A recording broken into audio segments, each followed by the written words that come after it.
Welcome back, folks. We're here for the Real Housewives of Potomac After Show, Season 4, Episode 3, Hot Mike. We're talking Crazy Katie is back. We're talking Michael getting too loose at his party and all that and more coming up for you next.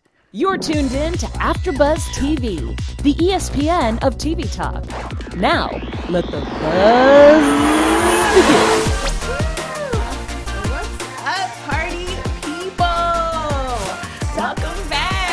That music so much. I know. It is so great to be back, you guys. We're here to talk Hot Mike tonight. I am your host, Erika Edwards, but I couldn't do it without my amazing girls. Welcome, Alexis. Hey, everybody. And this wonderful Lauren. Hi, I'm wonderful Lauren, guys. Hey, guys. How you doing in the chat? What's up? Hey, what's up? All right, so overview. How are you guys feeling about this episode?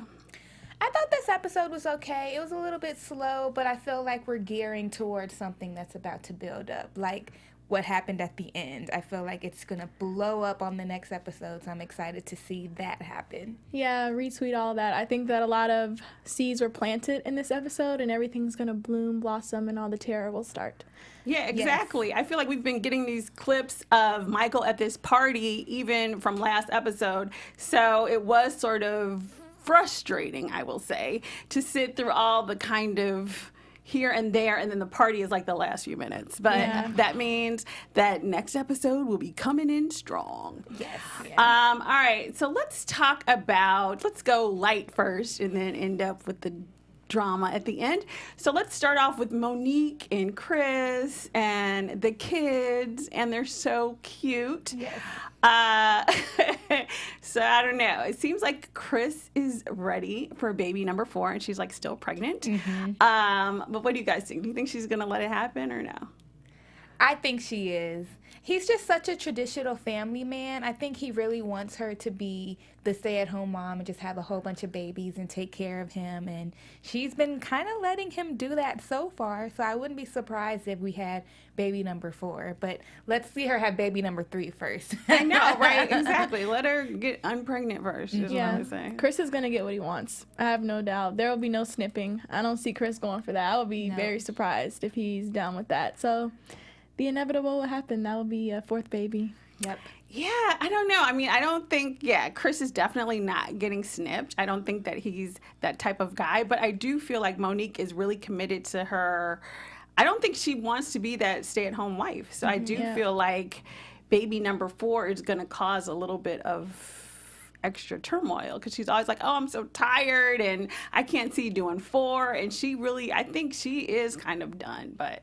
True, but you know how it is. Well, I've never had a baby, but I'm assuming when you're pregnant, you get to that point where you're like, oh, I don't want to ever do this again, but then you end up having other kids. So maybe she's just tired. Right. No, I agree with you. I think she is tired, but then I just remember even before she was pregnant, she was going so hard with her business, and he seemed to not really be that into that. So, I think that, as Lauren mentioned, I think that's a seed that's planted now that will come to fruition later on in the next season. So we'll see what's going on. But they were super cute. Yes. And I love their kids. Their kids are always adorable on screen and so comfortable. So I love seeing them and their kids. Melania is so cute. Yes. Her hair is always, I love that she always has her natural hairstyle. She always looks so cute. Yes. I know. She's adorable. She's a model. I don't know if you guys see her Instagram. I follow her. She's super cute. She's an Instagram model, baby edition. So I like her. She's cute. I will have to follow her as well because she is super, super, super cute. Let's move on to Candace and Chris. And they're opening their wedding gifts. And it's so interesting because all that money on their wedding, $200,000. And they're not even going to West Virginia. They're not going anywhere. Is West Virginia a place you really want to go, though? Well, I'm just saying they're not going anywhere at all for a honeymoon at any place. You know what I'm saying? They're not even going to the Marriott that's in town. They're not doing anything. They must have used all of their honeymoon fund on invitations or a bigger cake or something.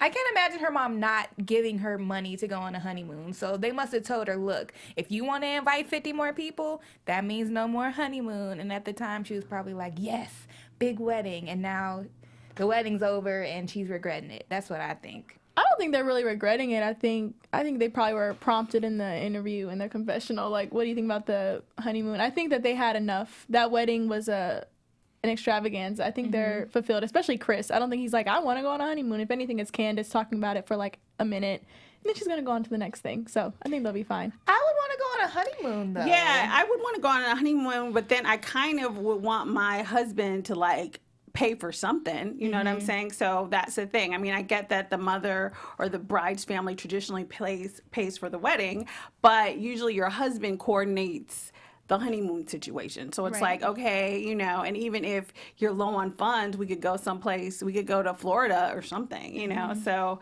I think a honeymoon would have been nice. And I think, you know, and eventually, I guess maybe they'll take a vacation together. I don't know. Maybe, but now they're talking about they want to get a new house and they want to actually pay for it themselves. So I don't know what their money is like. I know that her mom has been taking care of her all this time. So what is that going to really mean? Like, are they going to be able to afford a big house like where they're living in on their own and do a honeymoon? I don't think so. Yeah, I don't know. I mean, houses are expensive. So I kind of feel like they want to do it on their own, but I don't know if Candace is going to stick to that. I mean, I don't know. I don't know. What do you think? I don't know. I think that Chris, personally, I think he, as a man, if he doesn't already and hasn't expressed that already, he wants to do it on his own. He just strikes me as that type. I know I think the reason he hasn't stepped in is because it's so sensitive with their relationship as mother and daughter, but I think that he would be fine living in a smaller house. I think it's all like what Candace wants. So I think eventually, I think Chris can easily provide a nice house for them with whatever he has. It won't be as extravagant as maybe she's used to, but I think they'd be fine. They just have to scale down for sure. Yeah, it's going to be a big change for how she normally has had her lifestyle.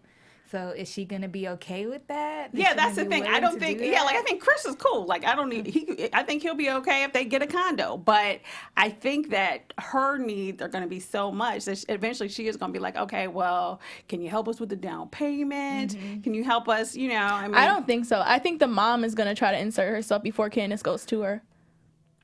Well, we will see. We will see. I think I definitely see the mom saying like, well, how's that going? Oh, that's what y'all gonna do? Or just ask me. Like, her mom is definitely gonna be that in her ear. Yeah. I think. Because I think her mom kind of uses it as a way to control her. She knows as long as I'm paying for this and I'm paying for that, I can have say-so in her life. And I think that's why they want to move out. But at the same time, Candace isn't going to go downgrade her lifestyle, something that she's been known to have her whole life. Exactly. That's sort of what I think, too. I mean, I think that her mother is totally controlling and definitely uses money as a grip on her for sure. But she's sort of like addicted to it. You know what I'm saying? Like, even when she was talking to Katie later in the episode, like, what? You're an only child? Like, I don't want to share my mama's money with nobody. So I think the idea of doing it on your own is great. The struggle of doing it on your own, I don't know if she's ready for it. You know? I would think she would have to get some sort of job. Right, exactly. That would help. Because like I said, I mean, Chris, what owns restaurants, right? Like, he does that. How much is that really paying without an extra income? Yeah, and restaurants are challenging anyway, I think, to run even when you have money. Because, you know, look at Michael and Ashley. Their restaurant almost went under. Right. And he has loot. So it's definitely, I think Chris could probably support them in a nice middle-class type fashion. It's just a matter of, is Candace going to go for it or not? So we'll see. We will see on her. Robyn and Juan. We didn't really see too much of them this episode aside from the house stuff. Yes, yeah, exactly. I am very concerned, though, about that whole housing situation. We haven't really had the best luck with money. So I don't know if investing all of that money in that house was really the smartest decision, especially looking at the house 4 months later. It looks like they have a lot of work to do. So I'm a little concerned. I'm concerned that Jose is the only contractor in there. Where's Jose's team? They just didn't want to be on camera. Like, are y'all just not in the day? Or they can only afford to pay Jose, and that's Exactly. I mean, yeah, I'm concerned, one, that she mentioned, like, they're $10K over budget, which is kind of like, wow, are you serious? And then how are you $10,000 over budget? Ain't nothing in the house. Like, what Right. did you spend the money? Where are you at? Like, what are you spending it on? The work hasn't been done. They're gone, like, 8 months as opposed to 4 or 5 months, and they don't look like anywhere. She said it was cosmetic, but that's a lot of cosmetology, like a lot. There's no toilet in the bathroom. Like, that's a little bit more than cosmetic to me. You kind of need a toilet in the bathroom. So, Well, hopefully on the up and up side, trying to be positive here, believing in Robyn and her mom. The plumbing is probably done. That's probably what she meant. You never know what kind of plumbing issues they ran into, electrical issues. So maybe those issues are fixed, and it is just like, you know, like putting the appliances in, painting, and the floors. I don't know. I'm not really concerned. I mean, it sucks. It is what it is, I guess is how I feel about it. It is what it is. I feel like a lot of people, when they go into flipping homes, they think it's a lot easier than it is, and it's actually really hard, and it's a lot of work, especially for your first home in that market especially. So I don't know. I think they'll be fine. They're definitely going to not probably break even, which kind of sucks.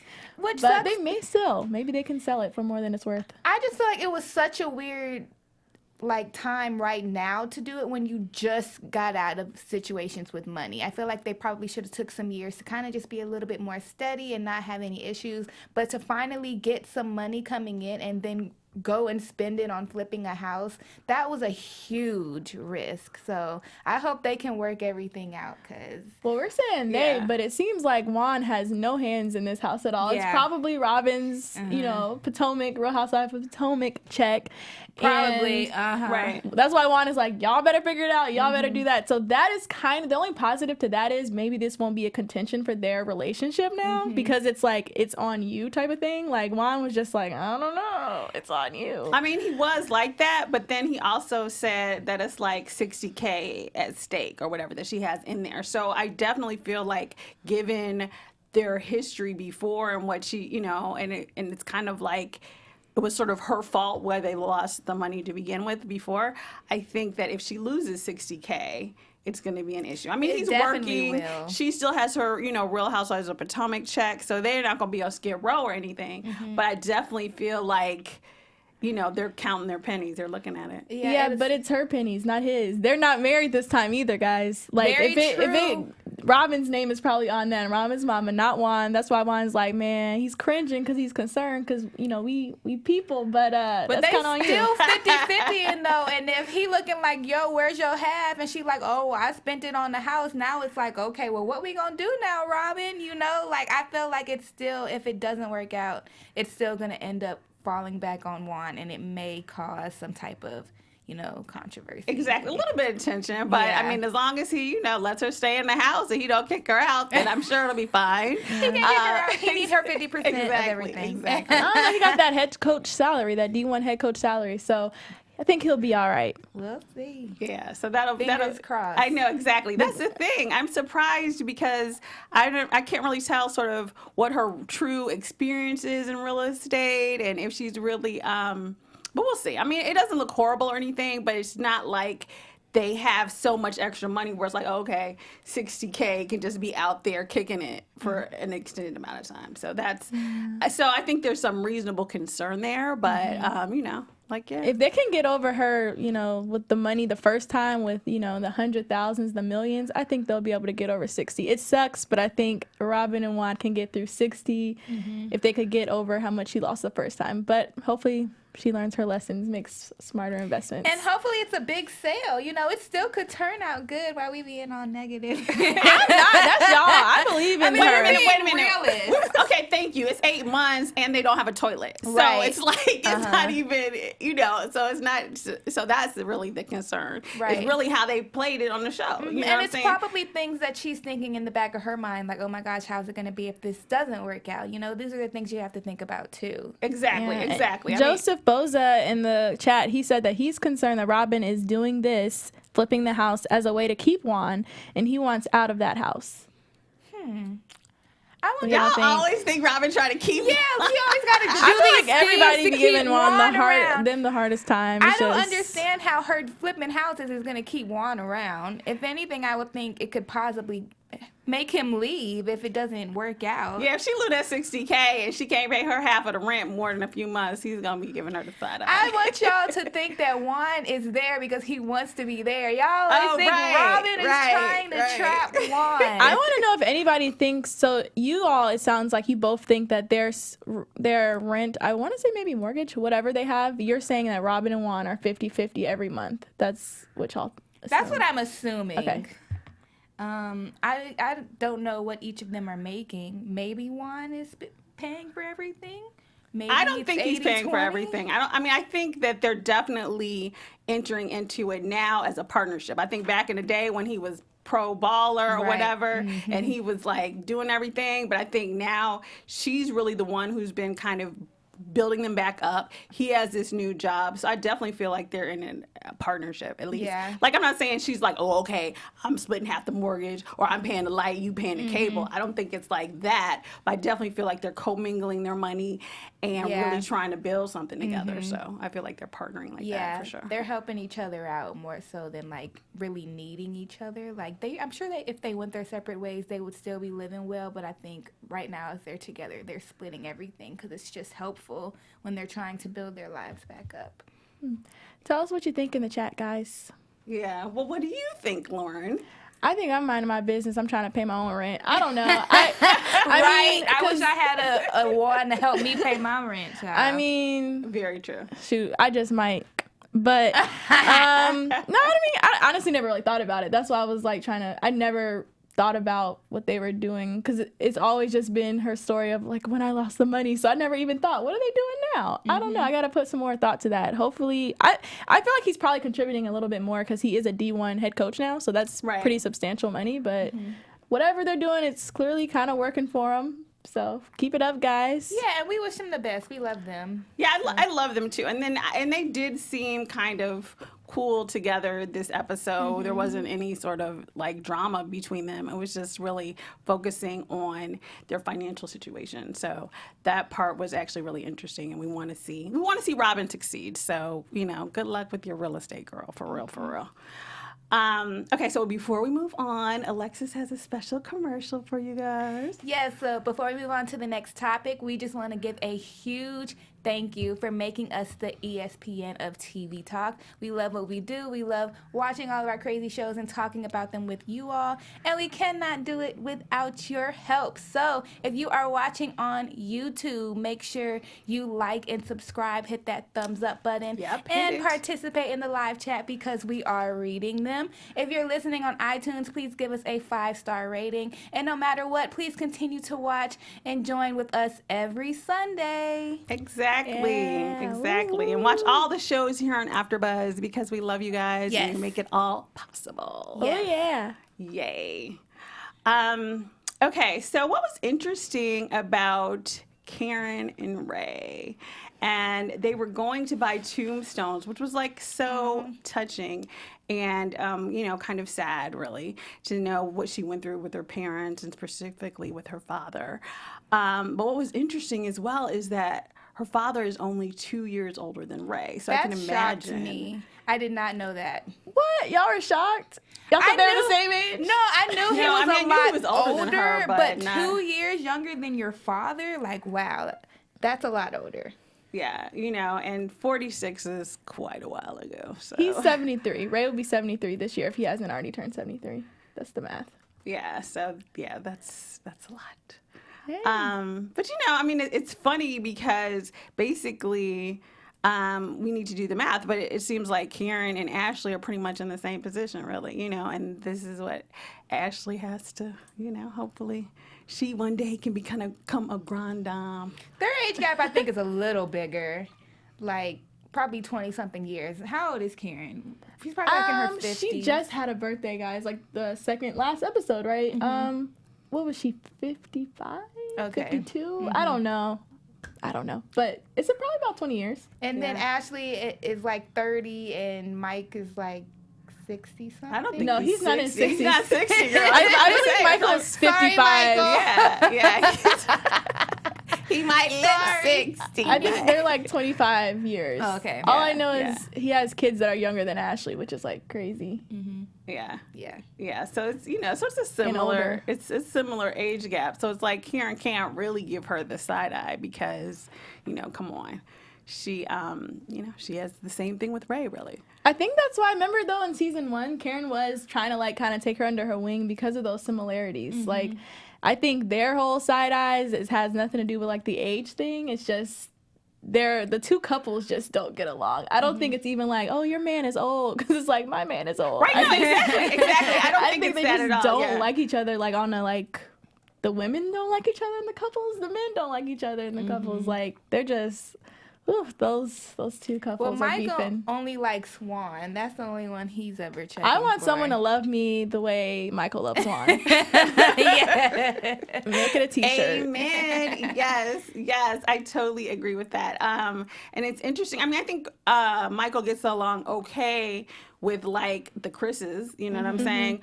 But there's something about Ray that kind of like just bumps heads. And Michael is so messy too. So I think Michael is really kind of messy. And Ashley is very sort of confrontational or something with Karen a lot. So They're both messy. You could say it. They're all messy.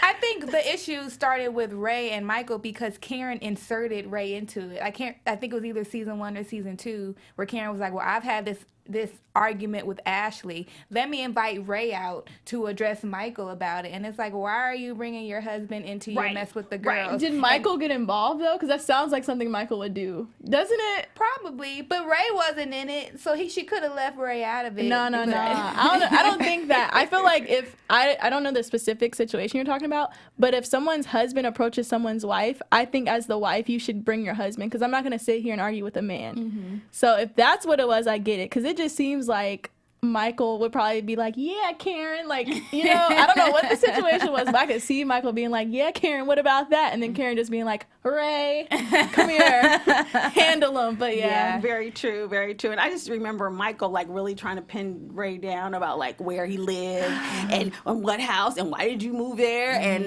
like he was trying to catch him in a lie or something. And it's like, Michael, just like whatever, have a drink, relax, like have a Corona. They can almost do Corona commercials. Are they sponsored? Because you noticed Michael's hat was a Corona too. Today. They talked about Coronas like the whole episode.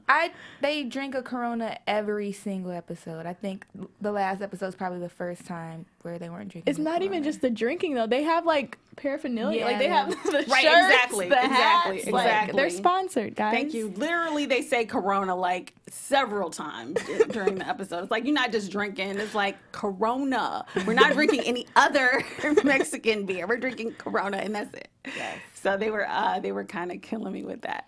So now, what did you guys think? Since we're talking about Ray and Karen, what did you think about Giselle's kind of coming by Karen's place and trying to kind of? Well, I would say I'm glad that they're making strides and that they're, trying to rebuild their relationship. But then Karen started it with shade by saging her when she came in. Like, Karen, you should be saging yourself. I love Giselle. I'm always have her back. But you see, every time she was trying to use it, it kept going out because the sage was like, yo, I'm going to need you to sage yourself first before you try to sage anyone else. I know sage is becoming like hip and cool now, but when you sage your home, you're supposed to open up the doors and the windows because you're letting the spirits out. Right now, those spirits are just doing laps around Circling Karen's coffee table because they're still in the house. Like, she's like, yeah, I'm saging the place. Like, the windows weren't open. Because at the end of the day, she wasn't truly doing it to sage her house. She was doing it to be shady towards Giselle. Exactly. And it's interesting because I think that Giselle is really somewhat at this point trying to make an effort. And I get that she acted a fool last season. Absolutely. But it's like, okay, are you going to hold on to it all season? Like, how long are you going to keep with this attitude if she's steadily coming at you trying to apologize? And Karen was being shady too. That's what I don't really understand about this whole dynamic with Giselle and Karen. And I promise I'm not just doing this because I love Giselle. But Karen did some really shady stuff to Giselle last season too. So I feel like if Giselle being her foolish self was because of what Karen was already doing to her. So I don't understand why she's so, please be my friend, please be my friend. Because Karen wasn't really your friend to begin with. I love you, Giselle. Sorry. I think Karen was her friend, but the issue I kind of have with it is, okay, Giselle kind of went really, really left with the taxes issue and the T-shirt and all that other stuff, calling herself trying to make a joke. That was trifling.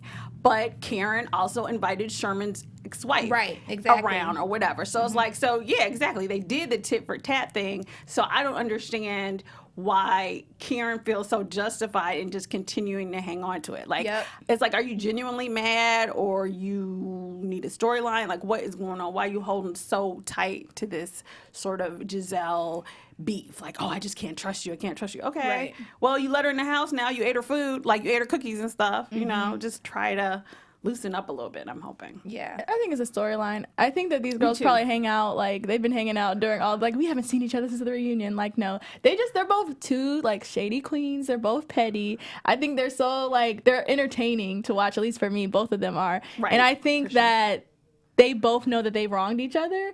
But I do think if the shoe was on the other foot, I think Giselle would be holding it over Karen the same way because they're alike. Right. So I don't expect Karen to be like, oh, I'll take you in, just like Giselle wouldn't be like, oh, I'll take you in. They would just still be throwing those little shady digs. So I think they're always still going to have each other's back at the end of the day. Like if something really happened to the other one, like at the reunion last year, like Giselle, how she comforted her, I think Karen would have done the same thing. So they just have like a kind of crazy, slightly toxic, but very good TV relationship. I agree. Right. It was interesting to see Giselle in therapy, though, like when she showed up without Sherman. And I do feel like her therapist kind of brought some things to light for her, because she is quick to make a joke, and she is quick to kind of, cut somebody or whatever. And so she could be more compassionate for sure. So I do feel like that some of that is sort of motivating her change with Karen. But it's like that stuff with Sherman and his ex-wife was a big thing. Like, I feel like if she wanted to, she certainly could still be holding on to that. But she's letting Sherman go. And, and she's trying to make amends with Karen and, just do better with her friendships going forward, which I think is a cool thing. What did you guys think about the advice that the question that her therapist asked her, like, what happened? Like, where did all that love go that you had for Sherman, like, I don't know, 2 weeks ago? I thought it was pretty telling that she said she wasn't sure. She didn't know if Sherman loved her. I was like, dang, girl, what you been doing? I read something on Twitter the other day that with women, we mentally break up with guys before we physically leave. And I think, honestly, she's just been going through so much with Sherman that she probably has already removed herself from the relationship and from all of that before they actually broke up. Really? So, because Karen seemed to indicate with her little shadiness and her confessional that Sherman was probably the one that left the relationship before letting Giselle know. Because, I guess he was, Karen saw him out and about with another woman. But I do think it's interesting that they were going to therapy. Like, we're only on episode 3, and we started it off with they're going to therapy, they're back together or whatever. And I get that she's mad that he didn't go to the wedding, but like all of a sudden she's like, oh, okay, I'm done, I'm good. And so so it's either you weren't that invested in this, in getting back together, or or are you? I don't know. Like, I do agree with the therapist. Like, what happened? Like last week, there was feelings there. Now all of a sudden you're not really hurt, you straight. So I don't know. Some people are capable of that. Like that was relatable when he was talking. I'm like, Giselle, like when I'm done, I'm like, okay, next. So some people, but that's probably not healthy. But in all situations, sometimes it's helpful, but sometimes it's probably not healthy, especially if Giselle's they kind of showed all the guys. I didn't realize she had a Herman and a Sherman. I forgot about that guy. Herman was so weird. He was so weird. Sherman and then Kevin. Yes. So I guess it's kind of not healthy, but I'm sure it has helped her a little bit in life too. So I don't know. I mean, I feel like there could have been other things that we don't know about, and the wedding could have just been the straw that broke the camel's back. I agree. I don't think it was just that. Like how Juan was like, oh yeah, give him a chance. It was just the one thing. Like, I don't think Giselle would be putting herself out there, the relationship out there, and then letting that just be the last thing. Like, because it's really not that deep to me. But like I said, it could not be deep to me because I don't know what else has been happening in their relationship. For her, that could have just been the tip of the iceberg for her. And that's what kind of sucks too about them, because we haven't really seen any of their relationships, so it kind of makes it hard for us to like empathize or even relate or like believe it, because we don't really know. Like, because how was their love? Like, from what we've seen, we haven't seen Sherman show anything that shows love towards her, or vice versa. We've only seen him, like, Sherman was probably on, like, 6 episodes, 5 episodes. If that, and it 4. was really quick. Right, and they always clip to that Yeah. one where they're in the park. Do you Yeah, love they're me? in the And then it's park. like, The that's the only picnic clip they clip. got, That's why I right? feel so with her fake. girls. Other than that, we never really saw him. Yeah, that same FaceTime with the girls, like those 2 scenes. I'm Yeah. like, we need more Sherman so we can believe the love, and root for you, Sherman, to come back. But Yeah. Exactly, because it seems like this season, like, was it a real relationship? Because we never saw it, actually. We just saw Yeah. clips from last season, and she just came in strong, like, oh, we're back together. But he never, he never showed up to film so far. So it's, so it is sort of, kind of storyline-esque. Up in the air. exactly. So it's kind of, can you more like? Yeah.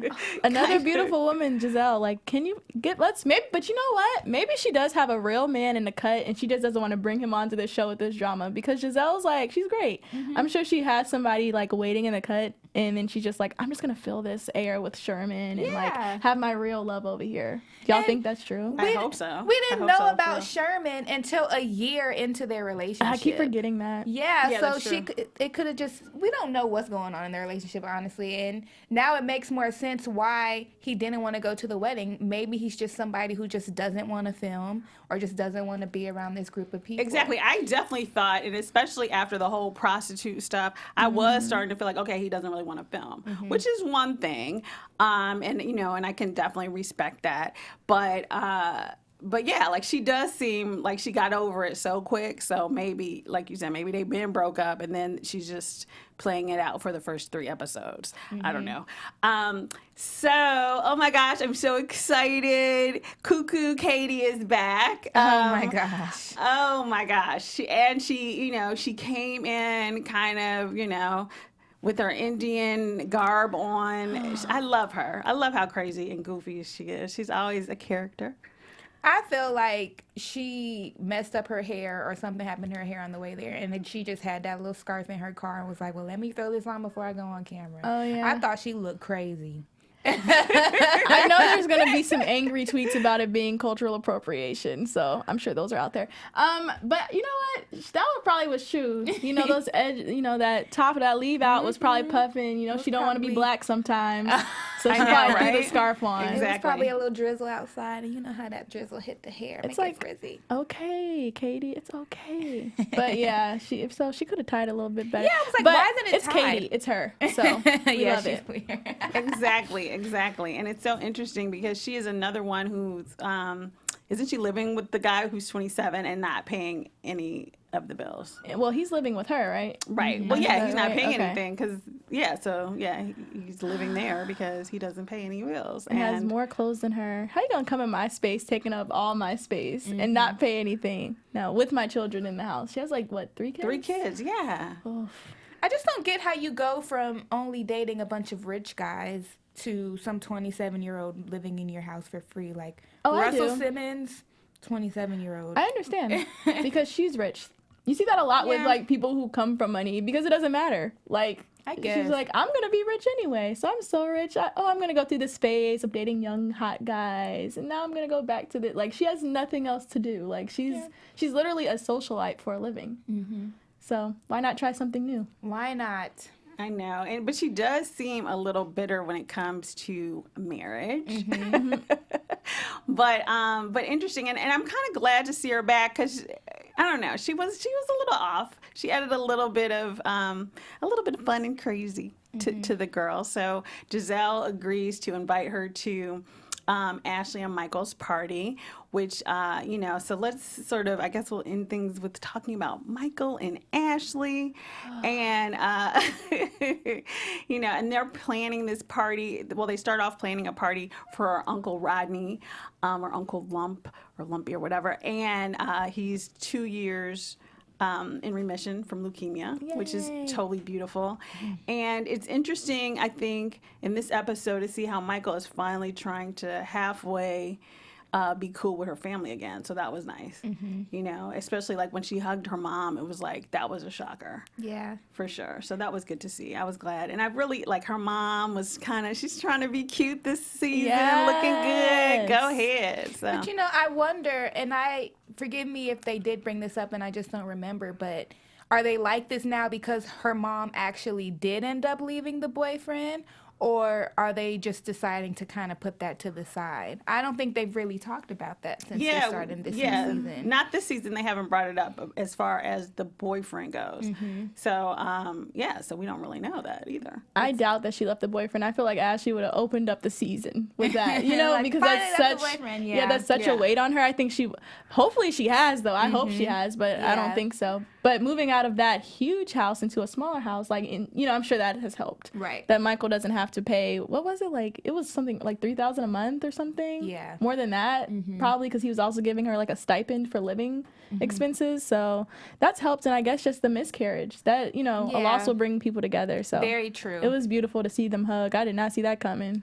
Yeah, that was a surprise. How are you guys feeling? Because, this kind of came up when Ashley had her luncheon with Candace. How are you all feeling about Ashley's drinking? Like, it seems like everybody is writing her about her Coronas and her shots and her drinking shots and stuff. Do you guys feel like she's drinking a little bit too much since she's trying to get pregnant? I don't. I just feel like don't go around saying, oh, I can't do this, or I can't get pregnant, and then go and do it. Yeah. Like, she was literally talking about, oh, I can't drink tap water, but you're drinking Coronas. It's like, are you really thinking about that? Do you really care that much about it if you're still doing it? So if you're going to still do it, maybe not bring up that you shouldn't be doing it.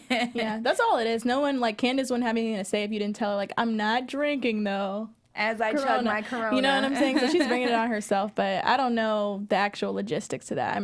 Clearly it worked out, whatever she did, because she's pregnant now, but...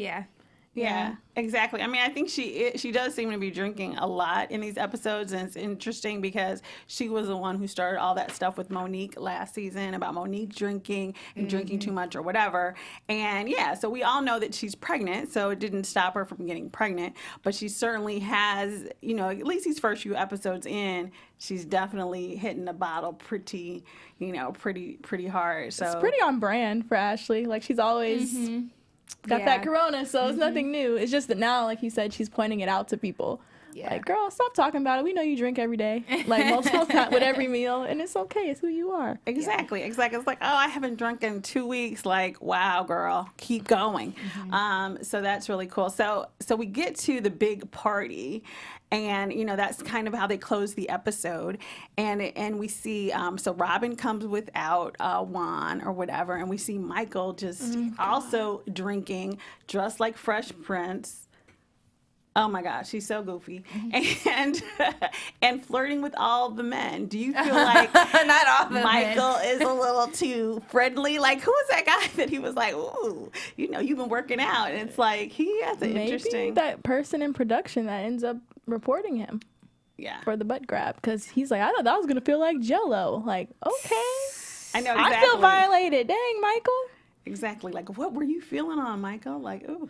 Ever since that season where they went on the girls' trip and he surprised her in the gay club, and we were like, okay, did he surprise her in the gay club or did they run into him in the gay club? Because I feel like a lot of men, they're going to come surprise their wife, but they're not going to come surprise her at a gay club. They're going to wait till she gets home, or they're going to meet her somewhere else because they're just not going to be in a gay club. So ever since then, it's kind of been like, okay, does he like men? Does he swing that way? And now he's giving compliments to men at the bar when he's drunk. So this might be the answer that everybody's already been wondering. Yeah, exactly. How did you feel about Candace meeting Katie and Katie being like so crazy negative about marriage, and Candace like just got married? Like, that seems sort of rude to be like, well, I would told you just don't do it. And it's like, I literally got married 4 days ago. Yeah. It was rude, but it was Katie. Like, but I could see if Candace took it wrong, because that's her first time meeting Katie, and we haven't met Katie, but we have on camera, so we know that she doesn't mean it maliciously. That's just who she is. But I could see like how you would be offended if you've never met this person. That's the first thing they say to you, and your husband's right there. It was just more so awkward than like anything. And I think Candace took it as like, okay, like that was weird, and then they bonded over being like, you know, trust fund babies. Thank you. Spoiled children. Exactly. Yeah. Because I feel like at first she was just like, oh, yeah, this is what we doing. And then when it was like, oh, okay, you know, I'm spending. So Katie, is she making money off of hair bundles? Is that what she was saying? Like it was hair something. So she's selling weave. Does anybody know? Oh, I think she was saying, because Katie used to be a model, and Right. she said she just got a check in the mail for $35,000 for, like, you know, when you do a print ad and like when they take it off the shelves or whatever, like basically like when you do a commercial, you get paid all the time. Yeah. So I think that's what it is, but I guess her mom took it from her. Okay, yeah. Why'd you tell your mama, Katie? Exactly. It was hair something. I was like, is she selling weave? Like, that would be great. But, yeah, so it was nice to kind of see her kind of pull it together with Candace or whatever. So we ended kind of with this footage from Robyn showing clips of them, like, drunk. And she says, you know, Michael makes this kind of crazy comment. And, you know, so it's like, and Michael even says himself, like, oh, I hope my mic wasn't on. Yeah. Like, dang. I think he definitely said what Robyn said he said, but I just want to know who he was talking about, because he kept bringing up Juan. So was he talking about Juan, or was he talking about the guy at the bar, or was he talking about some other random? But either way, there's somebody out there who he wants to, you know, do that with. Probably all of them. He was probably talking about the guy at the bar That he had been talking to? Yeah, and probably was telling Robyn, maybe, I don't know, but I'm sure he's already told Robyn some things while drunk about her ex about Juan, and she's just like, well, he'll never happen, so I'm just gonna act like I didn't hear that. Let's All right. Well, all right. So that's kind of how we close the episode. So let's move on to our special segment. Let's do some tweets in the house right quick. Okay. So this is T-Sweet80, Tony Love. 6 figures spent on a wedding and no honeymoon. Hashtags Real Housewives of Potomac. A shame. Yeah. Go Candace and Chris. I just know whenever I get married, a majority of the budget is going more to the honeymoon than it is to the wedding. Yeah, I just or at feel least like I that's do more want to do a important. honeymoon. Yeah. And this is at Ms. Meadow. All the he loves me not flowers are going to Michael's boyfriend Ash. Oh my god. That was a diss early in the episode. How does that not have a million retweets? I That's know, hilarious. right? Candace is doing the absolute most with this husband that can't afford a honeymoon. Oh. Poor Chris. Y'all be playing Chris. I think he can afford a honeymoon. It's probably not the honeymoon in the Maldives that Candace wants, but he can afford something. He could go to Disney World or some. Okay, I wouldn't You let... shady too. I know. Free I am. Chris. I am. I wouldn't let Robyn flip my pancakes, let alone a house. I knew you were gonna pick that one. I saw that one. You are rude, okay? I saw that one and laughed out loud. Jacob Garner. All of the girls said that Robyn is a good cook, so don't do her, Jacob. Yes, Jacob, she can flip my pancakes for sure. Not my house, but my property. pancakes. Thank you. She can flip my pancakes all day, girl. We got you. Okay. Do you guys have shadiest moments, perhaps? You wanna go? Oh, she's I like adjusting that to the song. beat. Okay, right? My shadiest moment has to be Karen saging Giselle before she walked in. That was just super duper shady and just so unnecessary. All right, well, my shadiest moment, since you said that, is when Giselle said to the confessional, but does she sage her wigs, though? Does she sage her wigs, though? 'Cause she Great question, should. Giselle. You know what? Karen's wigs have gotten so much They've gotten better, this so season, maybe though. she did stage them from last season, so. Across the board, that's what I love. Like, I love the flashback to season 1 on any Housewives franchise because it's just like growth. Like, everybody just looks so much better. So Exactly. much richer. It probably wasn't the shadiest, but it was my funniest shadiest moment for myself was when Robyn walked in and Michael was like, "Where's Juan?" Like that whole like segment. Like he's like, "Well, I like you too, but like, where's Juan?" Yeah. Like Yes. I don't know. I feel like Michael's a shade queen, and it's so like people just don't like talk about it. Like Michael is rude AF, and everybody just brushes over it all the time. So yeah, Exactly. that goes to Michael. Exactly. Yeah. And then there was one more shady moment by Giselle in that same cut with Karen. She's like, "You don't live in this house. You live in a piece of this house." Oh yeah, Like that the was one of them too. basement. Yeah. Poor Karen. But that is weird. Like, why are you only showing me 2 rooms? 2 in your house? because Giselle is trifling. But maybe she only lives in 3 rooms. I don't know. doesn't live there. But all right, I think Giselle is winning for the shadiest chick this episode. yes. This episode. This Yes, season. exactly. I So already far know. this season. Yeah. All right, you guys, before we get out of here, Lauren has some news and gossip for us. And before that news and gossip, TV News. I just love that part. Before that news and gossip, I did want to shout out Joseph Boza because he is going off in these comments. He's so opinionated about. He's like, Kenya, like Giselle's pulling a Kenya. Like he's just been going off. So I wanted to shout you out, Joseph, Hey, as well. Joseph. Hey, Shout Joey. out. I totally agree with you. I feel like it is a mystery man that she paid to be her boyfriend. But go ahead. And Jay, Brittany Means, all you guys in the chat, we love you. Thank you. Then for news and gossip, I don't know if you guys saw, I have a few things. Okay. Actually, Cool. because you know Wendy Williams is back. How you doing? But so I don't know if you guys saw. First, Giselle went on Wendy last week, Oh, cool. and then after that, Karen went on. So of course they were nice. taking digs at each other the entire course. time. Karen said that Giselle needed a neck lift and a facelift. Oh, good Lord. So that was also shady news that I wanted to throw out. And then this weekend, the Real Housewives of Potomac joined Candy and celebrated with her. There were so many cute pictures. It was dungeon-esque inspired. It was very sexy. Monique looked pretty snatched. Karen looked pretty snatched too. Like you said, the weaves were better. Yeah. I think she stopped by Cool. somebody in Atlanta because I feel like Potomac weebologists just aren't there. Yeah. And yeah, so that was a fun party as well. And I wish I was invited. And I feel a way that you didn't invite me, Candy. They were also at the opening of Nene's new swag boutique that she just opened in DC. So Yeah. we also saw them Nice. there. So congrats to Nene and shout out to all the girls who went to go support her. Yeah, I feel like Potomac and Atlanta are very supportive of each other, and I Yeah. appreciate that. Black girl magic. Definitely. Yes, we do. All right, you guys, rapid fire. Let's do some predictions. for Your next week. AfterBuzz TV predictions. All right, Lauren, take it away. I feel like Ashley and Candace are like that whole meeting. I think we glossed over that, but that is such a pageant girl meeting. Like that just felt like pageant girl prelims, like everything about it. They don't like each other. I don't know what it is. Yeah. They have this like I feel like we should like each other. Like they have their pageant faces on, but they're definitely gonna beef. It's coming soon, if not next episode, like episode 7. They're gonna be fighting. And I also think that Katie and Candace may get along really well or either really not well. I think Giselle and Karen are going to keep being petty. And I think we're going to keep seeing like snippets of Monique's life because we've only gotten like a minute of her every episode so far. Okay.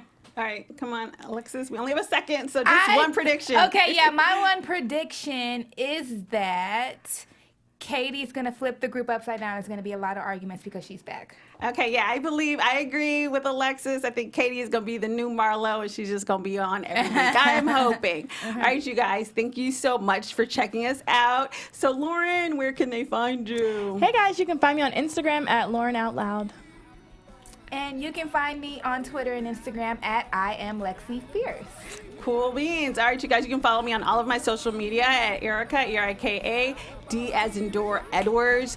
Thank you guys so much for joining us tonight, and see you next week, same time, same place. Bye. Our founder, Kevin Undergaro, and me, Maria Menounos, would like to thank you for tuning in to AfterBuzz TV. Remember, we're not just the first, we're the biggest in the world, and we're the only destination for all your favorite TV shows. Whatever you crave, we've got it. So go to AfterBuzzTV.com and check out our lineup. Buzz you later. The views expressed herein are those of the hosts only and do not necessarily reflect the views of AfterBuzz TV or its owners or principals.